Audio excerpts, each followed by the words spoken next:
Jawahar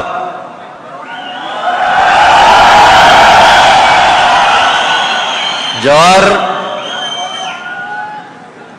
director OMN qofaton ta'in ilma Oromoo qabsaa Oromoo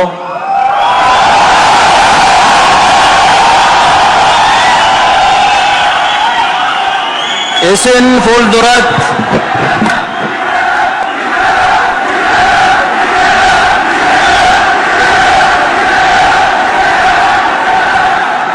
ganaa baay'ee daballa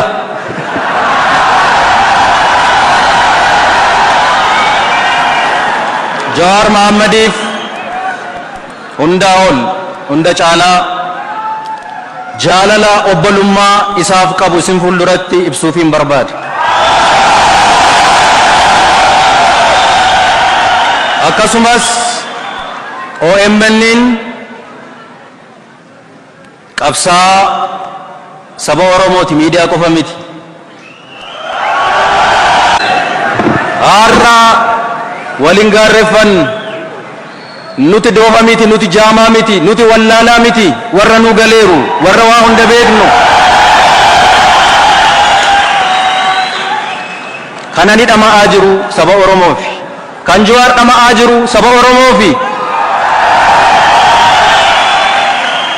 kana baruun dirqama kana baruun hayyummaadha kana beekuun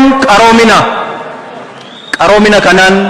qabsoo keenya karaa tarsiimaa ta'een wal gargaarree wal deeggarree dargaggoonni Oromoo nuti fuuldura keessan jirru obboleessa keenya Jawaar dabalatee kaan dabalannee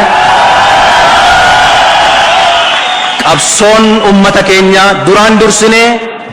qabsoon tokkummaan saba Oromoo ija godhachuu jalqabde kun akka isheen hin dhaamne waardiyyaa taanee dhaabbannee eeguu